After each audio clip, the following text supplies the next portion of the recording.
Bonjour à toutes et à tous. Merci de votre présence à ce webinaire.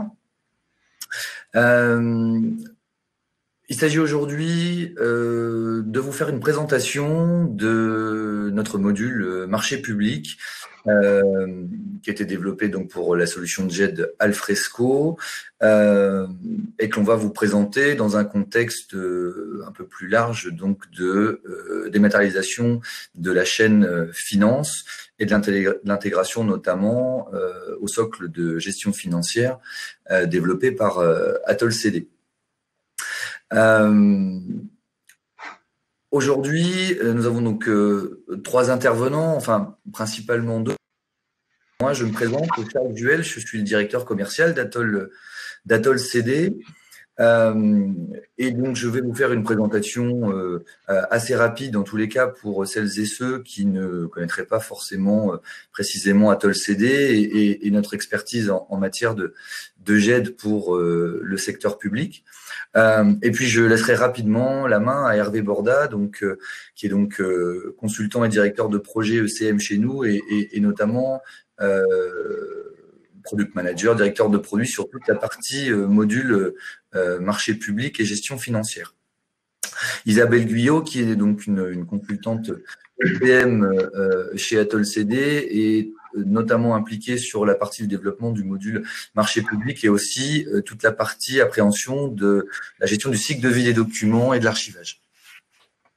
Je voulais attirer votre attention sur le fait que nous organisons également en 2019, comme chaque année, un club utilisateur pour les collectivités territoriales, Alfresco, qui se déroulera donc le 19 juin 2019 et qui se déroulera, on a dit, au ministère des Finances. Ministère des Finances. Voilà, ministère des Finances, qui est un client Atoll CD sur Alfresco, qui a la gentillesse de bien vouloir nous mettre à disposition une salle de conférence. Donc voilà, vous pourrez trouver les informations sur notre site, dans les mails qu'on pourra vous envoyer et sur nos réseaux sociaux, bien sûr.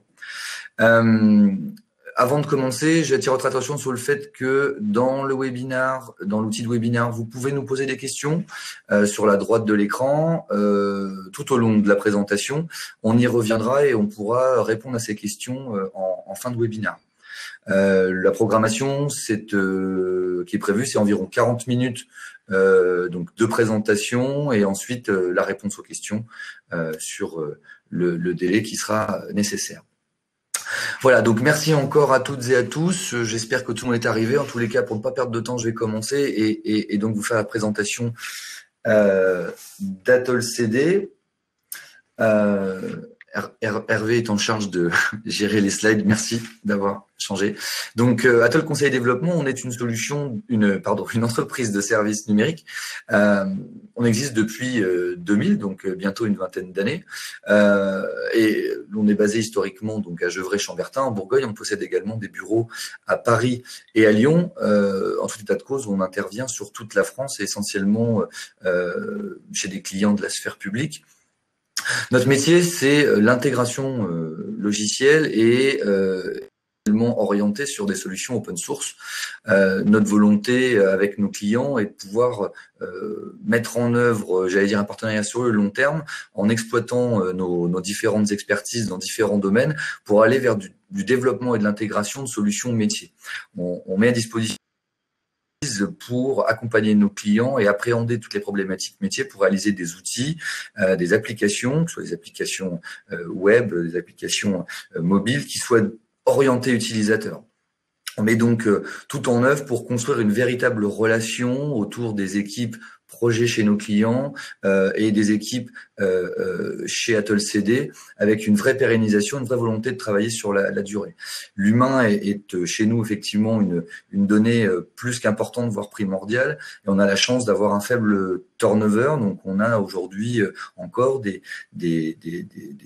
collaborateurs qui sont là depuis plus d'une dizaine d'années, voire une quinzaine d'années pour certains. Et donc, on a cette pérennité dans le temps et cette maîtrise, entre guillemets, des problématiques métiers de nos clients qui nous permet de travailler en véritable collaboration. On peut changer de slide, merci. Cette expérience, on la met en œuvre sur un certain nombre donc de domaines techniques. Aujourd'hui, on va aborder la question de la dématérialisation, bien sûr. Je reviendrai sur notre expertise sur la GED, mais également la capture. Mais historiquement et toujours aujourd'hui, une grande partie de notre activité est véritablement dédiée d'application métier sur mesure qui peut impliquer différents des domaines d'expertise que vous voyez ici dans cette vision 360 degrés. Donc le décisionnel et le big data, on a aujourd'hui une véritable importance sur le traitement de la donnée, et également dans la notion de dématérialisation. On fait également du développement sur des solutions de communication digitale, telles que CMS, développement de portail, développement d'applications mobiles également, mais aussi et surtout cette communication digitale, on l'applique dans le développement d'interfaces qui soient orientées utilisateurs. On prend en compte l'UX design notamment pour que les applications soient bien utilisées, exploitées par vos agents. On fait également de l'infogérance sur les applications que l'on développe pour nos clients dans un cloud souverain, notamment chez OVH. Voilà, je passe assez rapidement, mais vous noterez effectivement ce que l'on met en œuvre en termes d'agilité et puis de développement orienté DevOps, donc pour développer des applications qui soient faciles à exploiter et à maintenir. Nos effectifs, aujourd'hui, on est à peu près 130 personnes, on va dire 120 en tous les cas en fin d'année 2018, et on a ce qui est important pour nous, c'est de pouvoir intégrer des personnes qui s'impliquent dans notre philosophie, qui ont la même philosophie que nous, que celle que l'on met en œuvre chez nos clients. Et on a des collaborateurs aujourd'hui qui sont dispersés sur toute la France, mais on conserve notre pôle d'expertise où il y a plus d'une centaine de personnes aujourd'hui à Gevrey-Chambertin, à côté de Dijon.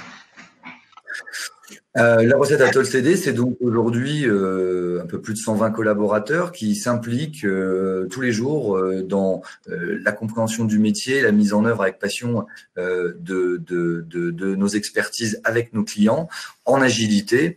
On investit près de 10% de notre chiffre d'affaires dans l'innovation. On travaille sur les notions d'intelligence artificielle, sur les notions de robotique et d'automatisation de process avec le RPA. On travaille sur les notions de blockchain. On a également des développements autour de la smart city, du smart building, des IoT. Voilà, toutes ces choses-là qui aujourd'hui sont appréhendées sous forme de POC ou de projets avec notamment des projets européens ou des projets sur des grandes métropoles, mais qui doivent demain servir l'ensemble de nos clients et être intégrés dans des projets plus vastes. Voilà, les autres références dans cette recette, je vous les ai déjà citées, mais c'est vraiment un engagement sur la durée que l'on souhaite mettre en œuvre. Côté dématérialisation, on a commencé en 2006 par l'appréhension du problème de démat par la GED avec le développement d'un pôle autour de la solution Alfresco. Alfresco est une solution qui existe depuis 2005. On l'a adoptée en 2006. On fait partie des premiers adopteurs de la solution. Et aujourd'hui, on est le premier intégrateur en France et notamment le premier en termes de satisfaction client, ce qui est pour nous une fierté. Et aussi le premier en termes de projet sur toute la partie sphère publique. Et également en termes de la taille de notre équipe, puisqu'aujourd'hui on a près d'une quarantaine de personnes, si on inclut la capture, qui intervient sur la dématérialisation auprès de nos clients. On doit avoir un slide par la suite qui le présente un peu plus servé. Donc ici vous avez une vision de l'équipe qui date il y a 1 an et demi, je crois, donc elle s'est étoffée encore un petit peu. Mais voilà, on est aujourd'hui le premier intégrateur en France sur la partie Alfresco. On intervient sur les domaines d'AMOA et de conception. C'est selon nous très important de pouvoir appréhender les projets dès le départ avec les différentes équipes techniques et métiers chez le client pour aller designer les bonnes solutions, les bonnes applications en capitalisant sur nos modules comme on va vous le présenter aujourd'hui. Mais on intègre aussi la réflexion sur l'ensemble des flux. Donc, ça a été important pour nous d'intégrer la capture depuis 2 ans à ce domaine de la dématérialisation avec aujourd'hui le partenariat Cofax, qui est le leader mondial sur la partie capture, et puis un partenariat avec Effesoft, qui est notamment assez lié à Alfresco, qui est une solution open source contrairement à Cofax. On a aujourd'hui le plus grand nombre d'ingénieurs et d'administrateurs certifiés, je crois que ça doit être 13 ou 14 dans notre équipe. Donc c'est les certifications en plus qui ont été mises à jour en 2018, donc qui sont tout à fait à jour. Hervé, pardon, merci. Social ici pour vous présenter ce que je dis depuis tout à l'heure, qui est finalement notre implication avec des clients de la sphère publique. Aujourd'hui, c'est près de 35 collectivités locales et territoriales.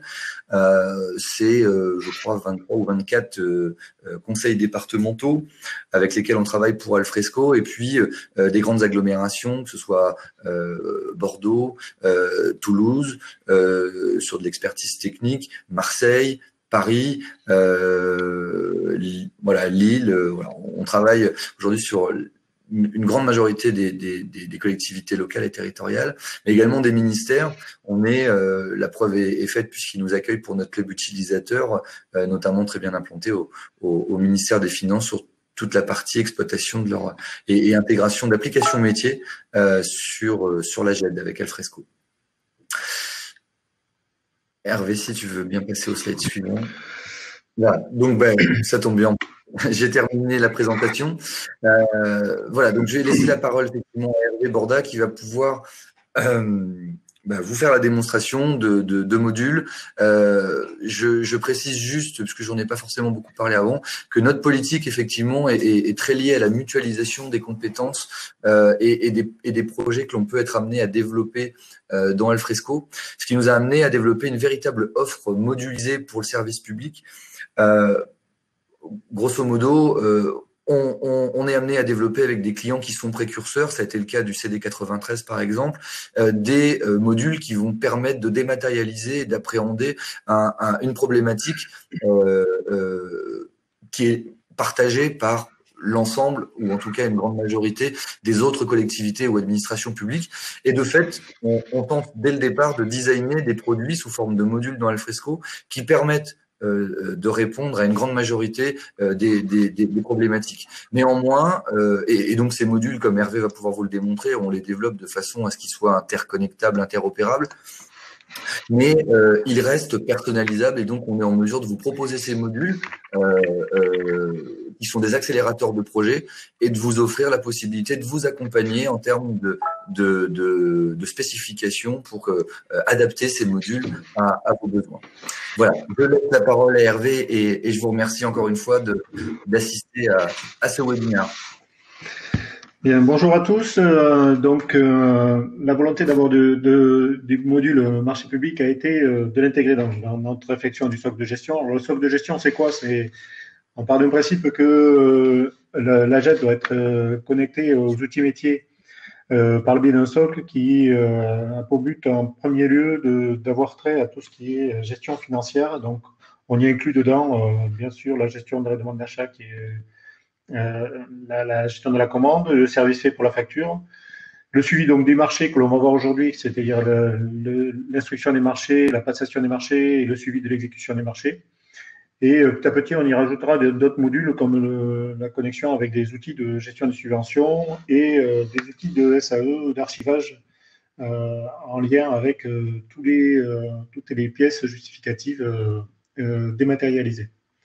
Ce socle de GED, en fait, s'appuie sur des connecteurs que nous avons déjà au catalogue qui nous permettent d'étoffer un petit peu rapidement nos produits, comme par exemple des dashboards de recherche rapide qui sont personnalisés en fonction du contexte, des modules de tableau de pilotage qui nous permettent de suivre tous les workflows, en particulier service fait, gestion de la demande d'achat ou validation de procédures. Un module e-parapheur qui nous permet de nous connecter au parapheur de Libriciel en vue d'envoyer des documents à signer. Dans notre contexte, ça pourrait être par exemple l'acte d'engagement. On a également des modules assez développés avec des outils comme Grand Angle, qui est un outil de gestion financière tourné vers les grosses collectivités développées par CGI, avec lequel nous travaillons étroitement pour interagir avec l'outil dans un sens comme dans l'autre. Autant le module qui dépose des documents dans la JET que la JET qui interagit par des web services. Et à venir, donc, comme je vous disais, des modules avec éventuellement Azalae ou Progos pour la gestion des subventions. Ce socle est organisé avec 4 grands thèmes. D'une part, il a été mis en œuvre dans un contexte multi-collectivité, c'est-à-dire qu'on est parti du principe que la JET pouvait être une JET transverse, utilisée dans un contexte très large, comme des métropoles, des communautés d'agglomération, des CIVOM, des CIVU, des regroupements d'activités au sein des hôpitaux ou autres. Ce qui fait très bien qu'on peut avoir, ce qui est le cas à la métropole de Bordeaux, une installation avec une JET unique et plusieurs interfaces avec des gestions financières différentes et différentes collectivités. Il y en a 6 à l'heure actuelle qui sont connectées et chacun partage les ressources d'une seule et même JET.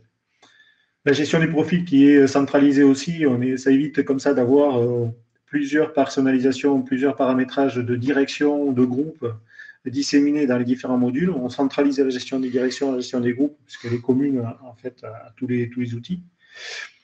Des référentiels du coup qui se retrouvent uniques, qui nous permettent d'avoir un modèle de données assez transverse et un référentiel de type de pièce également qui lui potentiellement peut servir à tous les différents outils. Les extractions de vues ou de tables de la gestion financière nous permettent d'alimenter ou de compléter ces informations. Et tout ce qui est paramétrage, du coup, est commun. Le paramétrage à la gestion financière, au parapheur, est centralisé à un seul et unique endroit. La synchronisation, l'exploitation, les règles de nommage peuvent être ainsi définies sur les mêmes socles.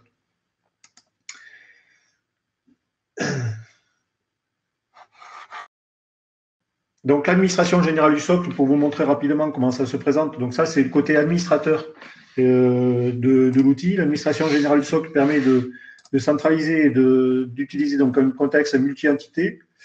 Il suffit à ce moment-là de créer autant de collectivités que vous souhaitez, de leur indiquer l'acronyme et les codes de lien avec la gestion financière. Vous pouvez avoir donc des référentiels communs à tous les outils que vous avez de connecter à ce socle, qui peuvent être par exemple la gestion du service fait, la gestion des commandes, la gestion financière ou les modules marché que l'on va voir justement aujourd'hui. Une fois que vous avez centralisé et créé la collectivité, au sein de la collectivité, vous pouvez créer des directions, autant de directions que vous le souhaitez. Et dans chacune direction, déterminer des groupes éventuellement par direction qui pourront avoir des droits sur un workflow, service fait par exemple, ou pour regrouper des personnes qui auront des droits, des habilitations particulières dans un plan de classement, comme c'est le cas pour le marché, qu'on va voir un petit peu plus loin. Donc, pour vous montrer rapidement une démonstration de l'écran de création. Et voilà. Donc là, ici, sur une collectivité particulière, on peut donc prendre le cas de Carcassonne aujourd'hui. On a ici la création de différentes directions. On peut rajouter une direction assez simplement, assez rapidement, en lui donnant un acronyme, un libellé, une description de direction, et ajouter sur cette direction autant de groupes que vous le souhaitez. Je vais prendre le cas de la DSI. Donc sur le groupe de la direction de la DSI, on peut ajouter un élément, ajouter un groupe particulier qui sera lié au marché et que je vais appeler achat.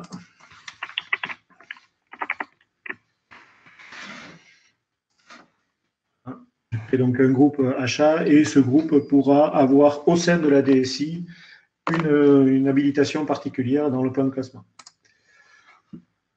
Donc je peux activer, désactiver des directions au fur et à mesure, selon le cas, selon mon souhait. Donc ça, c'est pour la personnalisation assez simple et assez rapide des groupes. Une fois qu'on aura créé des groupes, ces groupes sont des groupes Alfresco. Il suffira de venir peupler les groupes Alfresco ensuite avec les utilisateurs qui ont et qui bénéficieront des habilitations liées à ce groupe dans l'outil. Le module marché public par lui-même.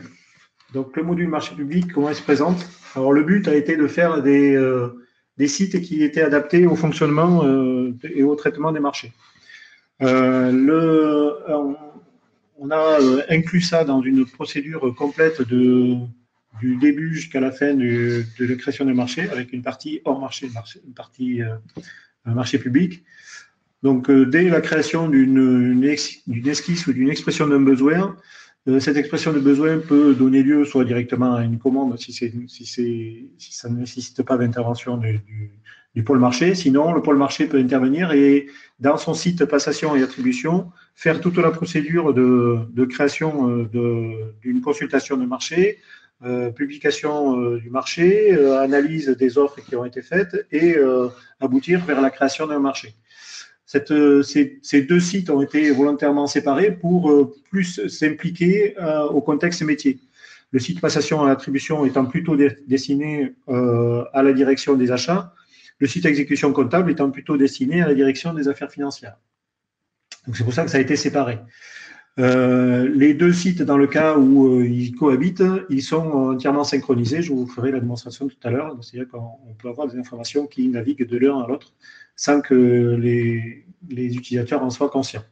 Bien entendu, on va jusqu'à traiter la gestion du service fait sur une facture liée à ce marché qui pourra rejoindre comme ça l'exécution, et on a la procédure complète avec nos 4 modules: demande d'achat, attribution, passation, attribution, exécution et service fait, pour éventuellement se joindre vers de l'archivage au final.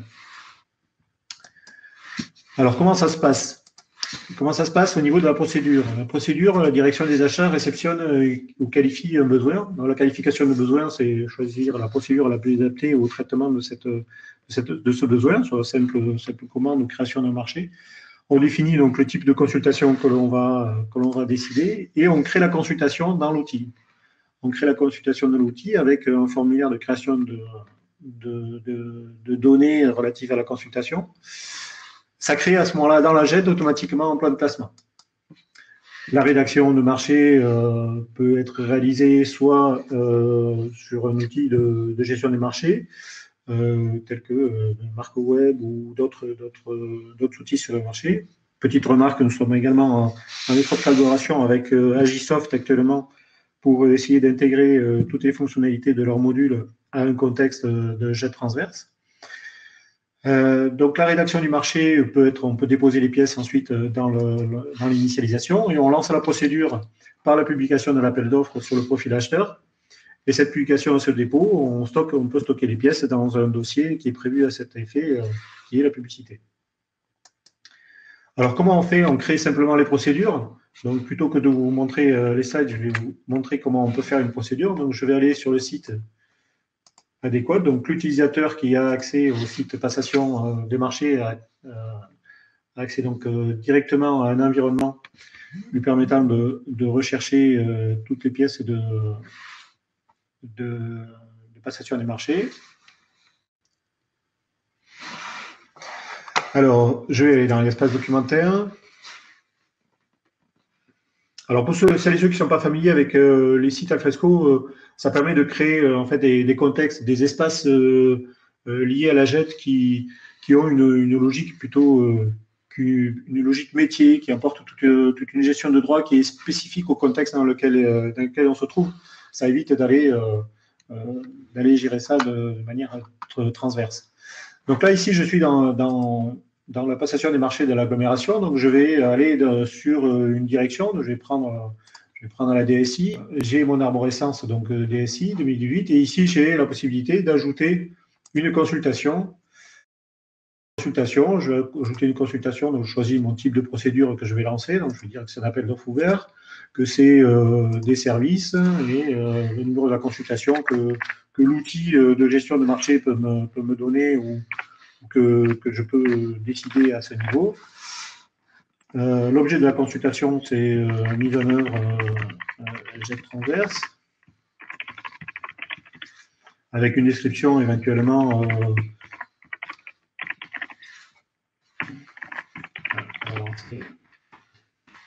large.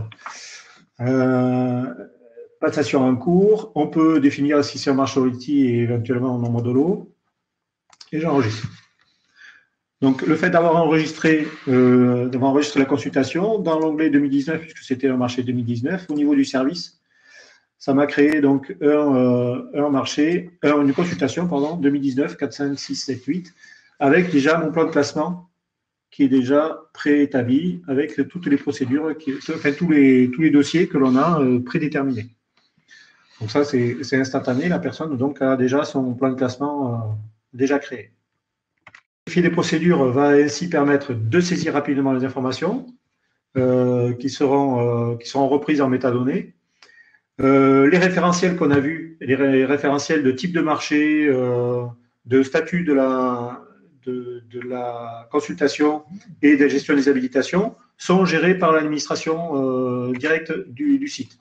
Si je reviens donc sur mon administration du socle de tout à l'heure, là où j'étais, où je venais justement de paramétrer les directions. Donc à ce niveau, dans la passation du marché, je vais retrouver la gestion de mes listes. Donc ça, c'est administrable. Donc dans la gestion de mes listes, je vais retrouver mes types de procédures que j'ai vus tout à l'heure, mes différentes natures de marché, mes différents types de marché. Et ceci, c'est administrable et on peut facilement ajouter des éléments. On fournit le module déjà avec des listes pré-paramétrées qui correspondent à une liste relativement exhaustive de ce qui est déjà préconisé dans les données essentielles des marchés, mais vous pouvez compléter et rajouter des listes si vous le souhaitez de manière assez simple et rapide. Donc sur mon site passation des marchés maintenant, le temps qui revienne, je peux gérer mes habilitations. Donc il a été créé automatiquement. Alors, ce plan de classement, il se présente comment? On a donc le site passation attribution, donc c'est l'identité d'une instance. On a une notion de pôle qu'on peut venir glisser qui permet de regrouper plusieurs directions au sein d'une même délégation, au sein d'un même département, au sein d'un même groupement, de manière à avoir une vue un petit peu plus large que le niveau direction. On a le niveau direction ou service ou CDR dans certains applicatifs, une notion de millésime, une notion de type de procédure ou de nature de marché. Ça, c'est personnalisable dans le référentiel. Et ensuite, on retrouve donc par consultation le plan de classement attribué qui est déjà prédéterminé avec des dossiers 10, 20, 30, 40, 50, 60. Il faut bien se dire que ce plan de classement est personnalisable par site. C'est un référentiel de donner des noms différents aux différents dossiers, ce qui est le cas, si je reprends le cas de Carcassonne ici, qui a souhaité utiliser ce produit et personnaliser son dossier. Donc vous remarquerez que sur le disque qui normalement s'appelle initialisation et puis le VNDCE publicité, eux ils ont décidé plutôt que de l'appeler initialisation, de lui redonner un autre nom. Donc, dans la DSI en 2019, dans le service, donc le 2019 4, 5, 6, 7, 8. Eux, ils ont préféré l'appeler pièce préparatoire, DCE publicité, candidature et offre, alors que dans le standard que nous avons, il s'appelle plutôt initialisation DCE publicité. Donc on fournit un plan de classement, mais ce plan de classement peut très bien être ouvert. Vous pouvez même, là on s'arrête dans un plan de classement, dans un module standard à vous livrer ce plan de classement, mais vous pouvez également l'agrémenter de sous-dossiers si vous le souhaitez. Là par exemple, si je prends le cas du site de démo, ils ont souhaité subdiviser le 20 en DCE publicité en 210 avis, 220 échéances, 230 DCE. Donc ça c'est vraiment libre. Donc là ici sur le plan de classement ou le référentiel permet en plus de lier cet environnement à un contexte de pièces justificatives. C'est-à-dire que je ne pourrais, au sein d'un dossier, donc ça c'est du paramétrage, on travaille avec vous, avec les utilisateurs, avec les directions et les administrations du groupe projet, à essayer de déterminer par plan de classement qu'est-ce qu'on peut importer, quel est le type de pièce que l'on peut importer à ce niveau. Ça permet ainsi, par exemple, si je veux importer des pièces au niveau du DCE, si je vais sélectionner mes pièces mes pièces à importer, je vais importer une pièce, je vais, admettons, le BTU. Là, ici, il me demande obligatoirement, quand je fais un import des pièces, de qualifier ma pièce, de me donner une nature de pièce. Donc, je vais avoir la possibilité de qualifier ma pièce, mais qu'avec un certain type de nature d'un document permise à ce niveau et pas permise ailleurs. C'est-à-dire que là, à ce niveau dans le DCE, ben, je peux mettre que certains types de pièces, pas d'autres. Ça, c'est une décision qui est faite en commun. Comme ça me permet d'importer ma pièce. Une fois que j'ai importé ma pièce récupère donc le chemin dans lequel elle se trouve. Mais en plus, on récupère donc toutes les propriétés liées à ce dossier, c'est-à-dire que la pièce récupère le nom de la nature du document, le numéro de la consultation, l'objet de la consultation, etc. Donc ça, c'est un héritage qui est proposé sur le document de manière à pouvoir retrouver rapidement le document et relativiser la saisie. Donc le niveau permet donc d'attribuer des natures de pièces et également des droits. On a parlé de groupes tout à l'heure. Les groupes permettent de créer automatiquement tout un tas de groupes d'utilisateurs Alfresco par niveau. Et ça, on le fait au niveau du référentiel. Donc, ce référentiel porte également la gestion des droits, c'est-à-dire qu'on peut définir des droits assez fins en fonction du plan de classement. Un utilisateur 1, par exemple, qui n'aurait de droit de lecteur, c'est-à-dire qui ne pourrait juste lire les documents, on peut lui dire qu'il n'est lecteur que du groupe, du pôle achat ou de la direction achat. Donc, si on vient positionner cet utilisateur au sein du groupe lecteur de la direction achat, il ne pourra voir dans son plan de classement que la direction achat. Il ne verra pas la direction des ressources humaines, il ne verra pas la direction des bâtiments, il ne verra pas les autres sites. On peut définir un collaborateur utilisateur 4, par exemple, qui est collaborateur sur l'ensemble du pôle ressources. Lui pourra ajouter, lire, modifier des documents sur l'ensemble du plan de classement du pôle ressources.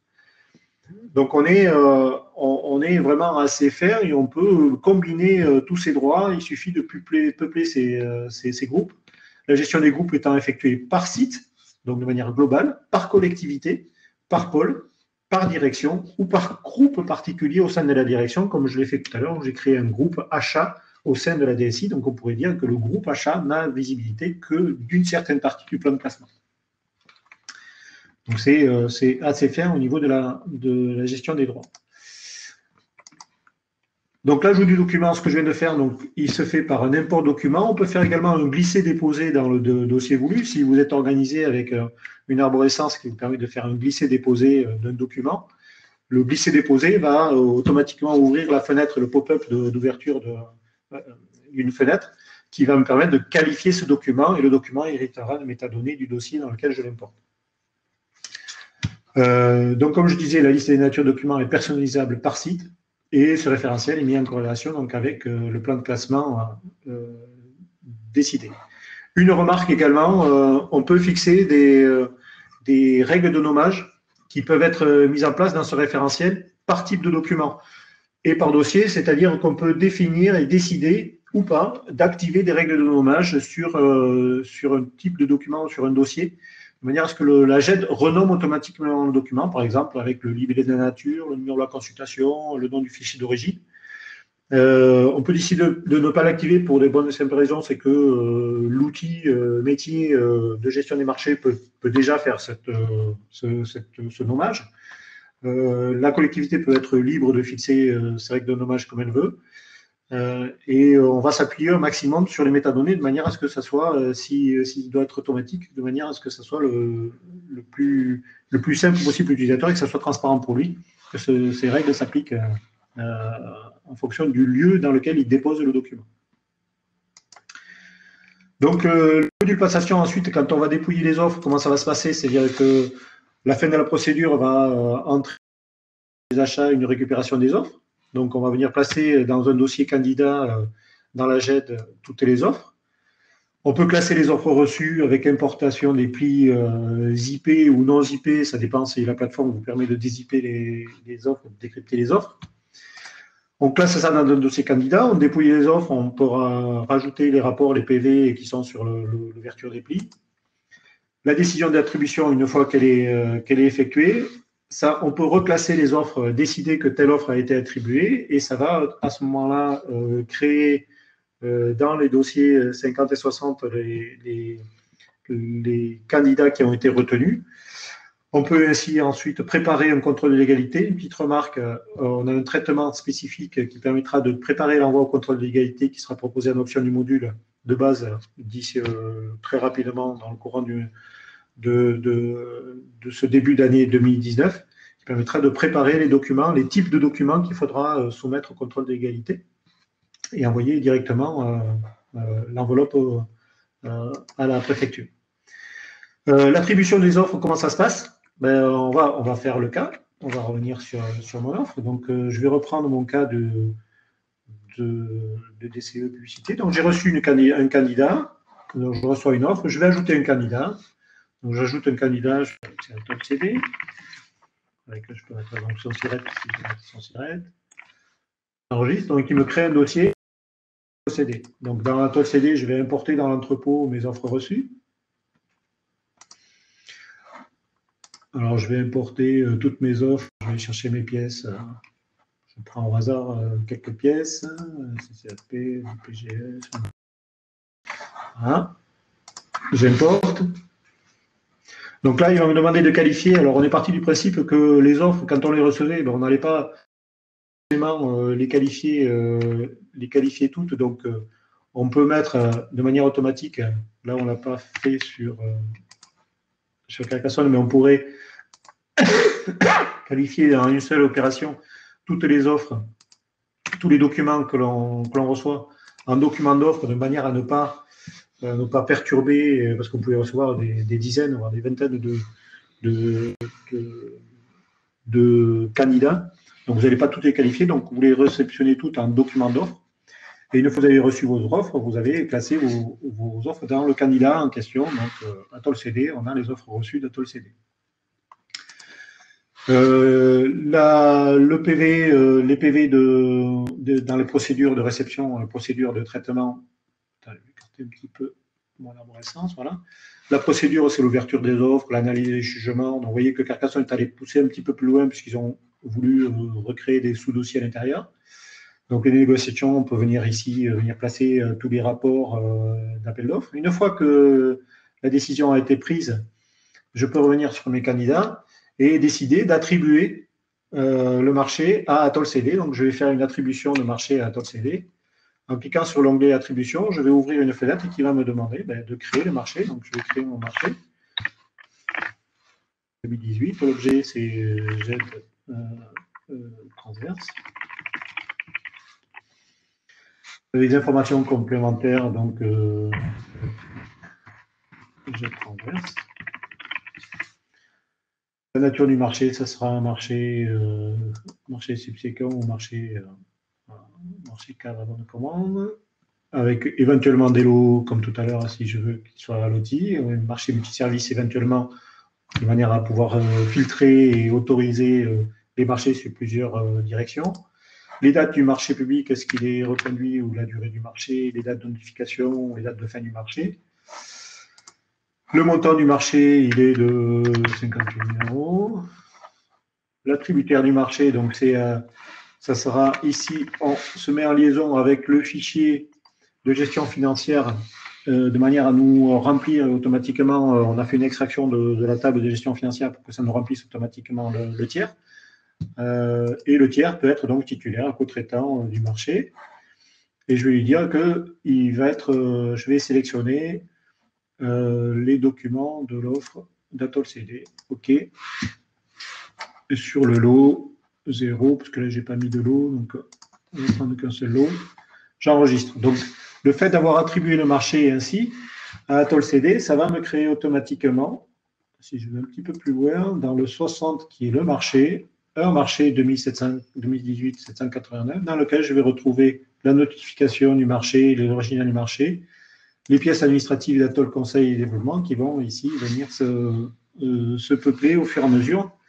Alors, une petite évolution qui est en cours de réalisation nous permettra, donc c'est tout ce que je viens de vous montrer, une petite évolution est en cours de préparation qui devrait être livrée avant la fin de ce trimestre. Il me permettra de sélectionner à partir des documents que l'on a récupérés du tiers, de qualifier ces documents dans une fenêtre, de manière à ne pas les importer un par un, de qualifier en une seule fenêtre tous les documents qui vont être injectés, pour sélectionner leur typologie et leur nature de pièces.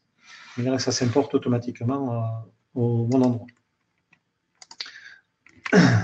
Je reviens sur ma pièce. Donc là, si je veux la pièce, des pièces, des offres reçues, je peux éventuellement prendre mon BPU.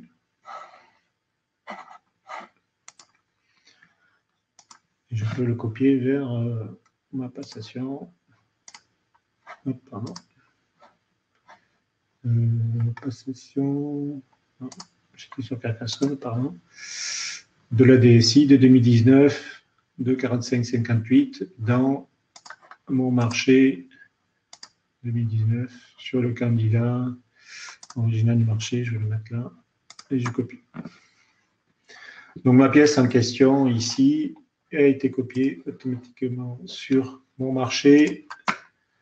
Je vais retrouver ma pièce ici dans mon original du marché, mon BPU qui était à la base. Et si je vais éditer les propriétés, mon BPU doit récupérer comme métadonnées le numéro de la consultation, le numéro du marché, le lot éventuellement s'il était dessus, sans que j'ai d'intervention à faire. Et ces métadonnées maintenant vont suivre toute la durée de vie de la pièce, vont suivre cette pièce tout au long de sa vie jusqu'à sa destruction ou son archivage.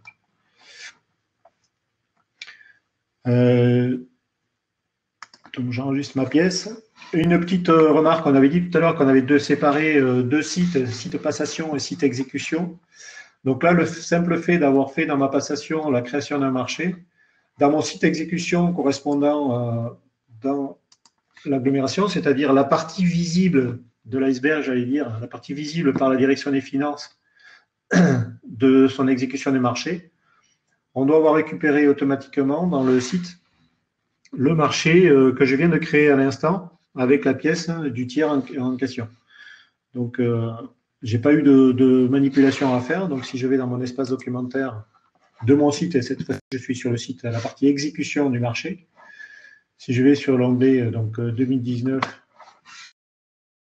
je devrais retrouver en 2019 au niveau service, je devrais retrouver mon 2018 789, mon marché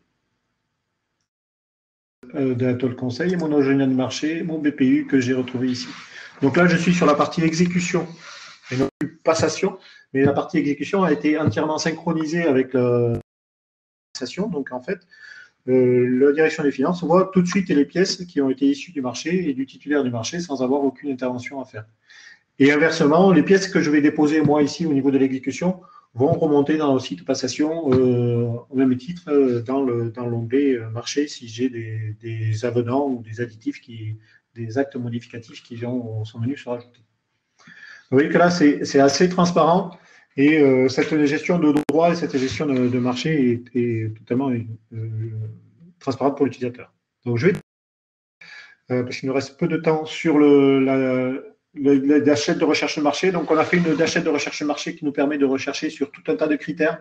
Tous les critères ou une grosse partie des critères qui sont fixés en métadonnées sont recherchables dans la dashboard de recherche.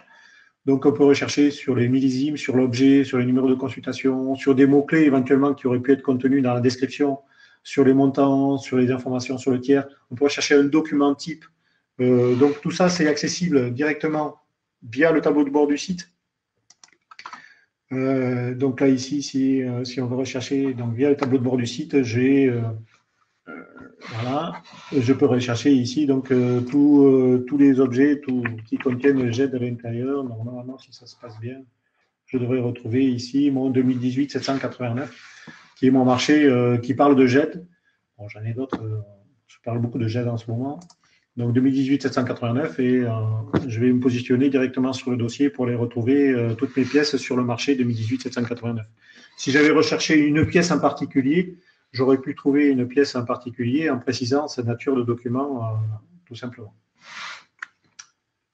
Si je veux bien réagir, je pense que le fait de faire une présentation en même temps, il ne doit pas aimer à distance. Voilà, et je retombe bien sur mon marché 2018 de service 789 qui était mon marché de GED de tout à l'heure.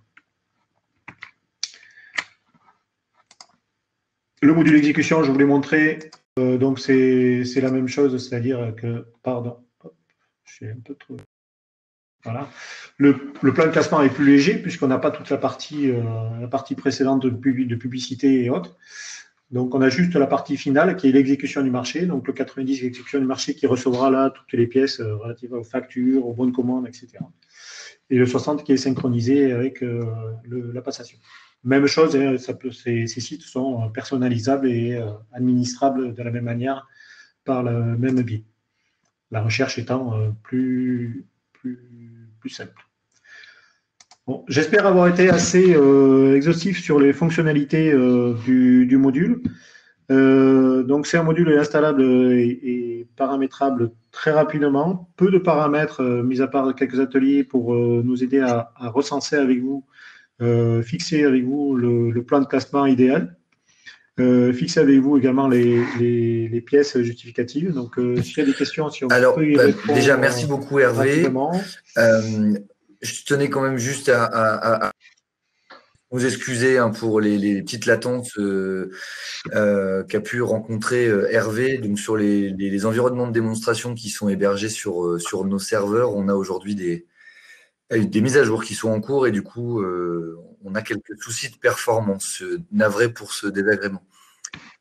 Donc là, pour le moment, les questions qui nous ont été posées relevaient principalement jusque-là du support de ce webinaire. Donc voilà, je vous rassure, il sera mis à votre disposition.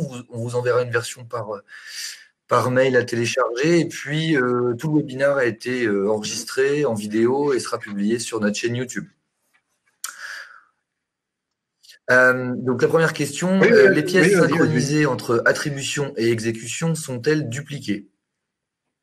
Alors les pièces sont pour l'instant dupliquées parce que le choix qui a été fait par les collectivités qui ont utilisé ce module ont choisi de dupliquer les pièces pour une question de simplicité, mais on peut éventuellement créer un lien et non pas duplication de la pièce.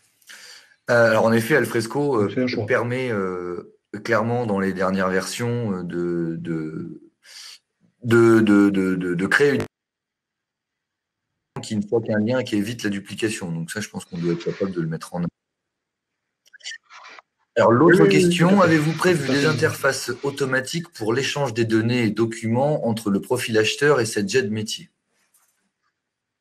Alors, c'est en discussion actuellement avec Agisoft pour voir si on peut intervenir et faire une interface. Pour l'instant, pas eu de demande, mais c'est un projet en effet qui pourrait être intéressant pour récupérer automatiquement, je pense que c'est le sens de la question, de récupérer automatiquement toutes les offres qui sont sur un profil acheteur et les importer en bloc. Pour l'instant, on importe les zip et on les classe dans les différentes offres de candidats.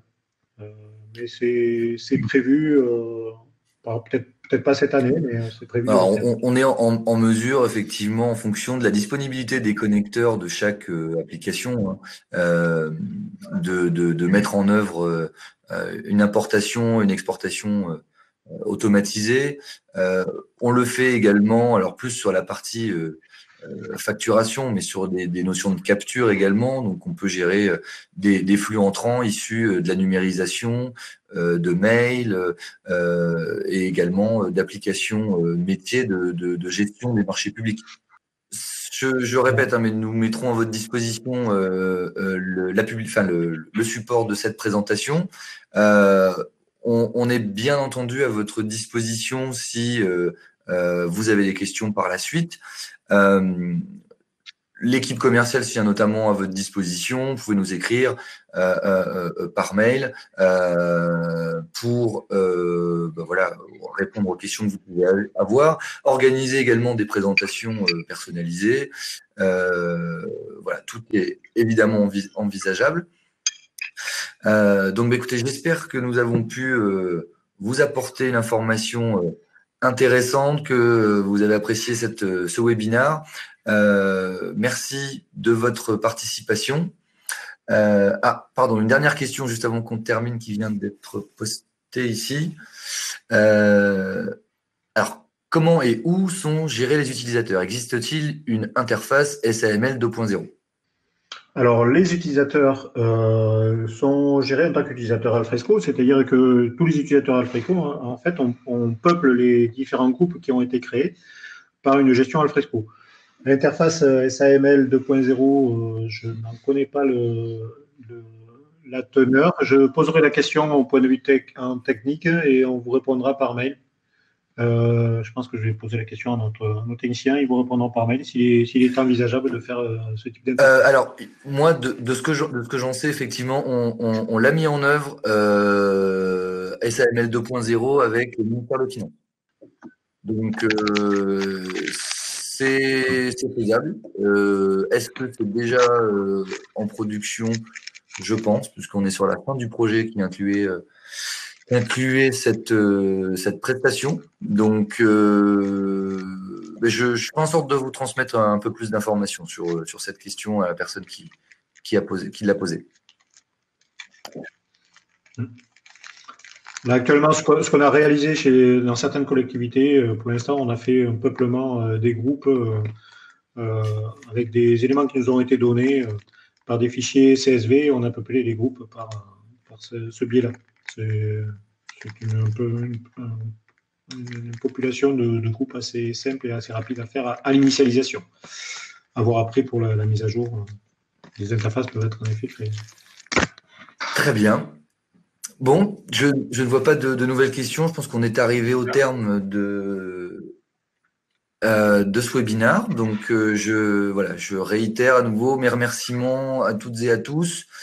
Merci de votre participation et donc voilà, on répondra effectivement personnellement à ceux qui nous ont posé des questions et puis vous recevrez assez rapidement des liens vers le support de ce webinaire. Il sera publié également sur nos réseaux sociaux avec la vidéo qui sera disponible sur notre chaîne YouTube. Merci encore et très bonne fin de journée à vous.